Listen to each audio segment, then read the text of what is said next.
It's a little bit intimidating being in here. This is the man who's wrestled sharks.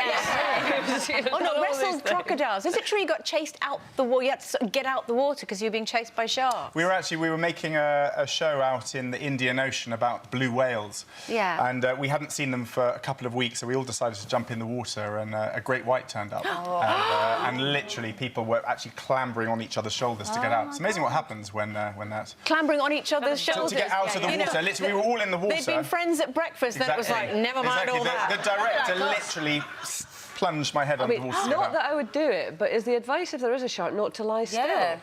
Well, it's easier said than done when you're out in the middle of an ocean. I know, but... I suppose it's to be wary about where you're actually getting into the water. Why can't you just, like, have a lovely holiday in Marbella or something? Well, yeah, you know what we do, as a family, we do actually have quite lovely holidays, but my work... holidays. But, you love a bit of adventure, normal-ish.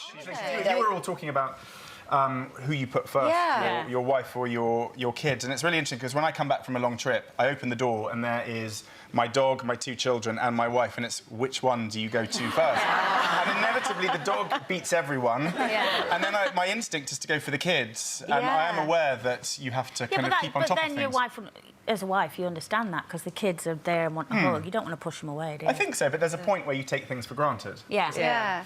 And I think that's the most important thing. After 10 years of marriage, that's what I've realised. That you tackled it, didn't you? I mean, you and your wife, you've tackled that taking each other for granted. Yeah, and I have to admit, that was probably more my wife's idea, that we should go and see someone once a year. She calls it a marriage MOT. And the idea was that you see doctors relatively regularly as you get a little bit older, just to check up on things. Yeah. So why would you just leave a marriage to when I say fester, I use that in the nicest sense of the word.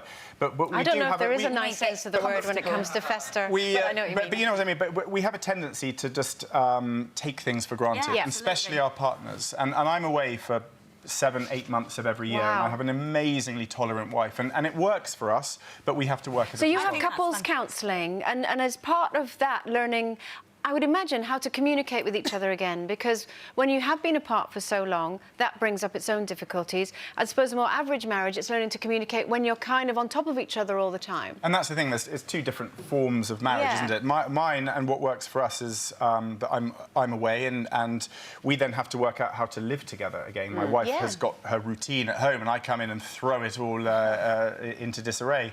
But there are other people that live, you know, on top of each other the whole time. And that's I think that's a great marriage. 7 months apart, that'd do me. It does, In all seriousness, they say distance makes the heart grow stronger. What would she you does do? come out and visit you, though. She does, and we travel a lot as a family. It's one of the things that I love doing. I want my kids to see what a beautiful planet this is. It's very important for me to share the wilderness, what we stand to lose if we don't look after our planet. So we travel a lot as a family. And closer to home. And I remember this from my days as when I was a weather presenter. I'd be sent all over the British Isles to cover the weather, you know, right of Scotland, Wales, Ireland, everywhere.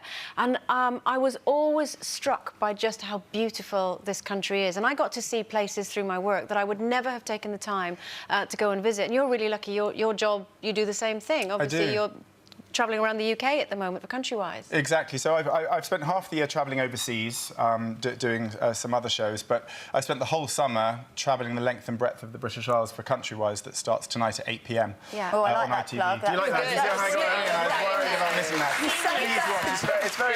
It's a lovely show. It's basically showing off what we have on our doorstep. So often we think you have to go to faraway places to find beautiful scenery. What's your favourite part in the UK? Well, I'll tell you, tonight I spent some time with the policeman on the Isles of Scilly. You've swum with sharks and wrestled crocodiles, but you actually nearly died because of a killer jelly bean. A killer jelly bean? Yeah. You know, that happened a couple of years ago. Do you want the story again? Do I need to share the story? You've got under a minute, but go on. OK, this is the fast version. It was a Christmas party. There was a big bowl of jelly beans. Everyone loves jelly beans. Who doesn't love a jelly bean? And I decided to flick one up and catch it in my mouth and show off to everyone, which I did, but it went a bit further than I thought, and it actually lodged itself. Not so much that I couldn't breathe, but it lodged itself, so I left it there. And obviously my body heat started to kind of melt it, and it welded itself kind of into my throat. So I actually went to A&E. I felt a bit guilty about going to A&E, but it was unbelievably uncomfortable, and I waited for hours and hours and hours. And eventually someone said, oh, yes, you should have a cup of hot water. Didn't work, so I went home feeling hadn't slept. Yeah. And it coincided with an invitation to Buckingham Palace for explorers and adventurers. And it was while I was there, just before I met Her Majesty, that I was given a glass of champagne, and it worked. Got rid of it. There you go. The bubbles got rid of it. There you go. So there's some advice to you. If you get anything, if you get that stuck in your throat. So top advice: you poke a shark in the eye if it comes at you, and you drink champagne to dislodge jelly beans. You've learnt it all here. We get some pretty fabulous guests here on Loose Women. There's plenty more where that came from. Just click here to watch more interviews with a whole range of famous faces. And click here to subscribe. It's free, so you'd be silly not to, really.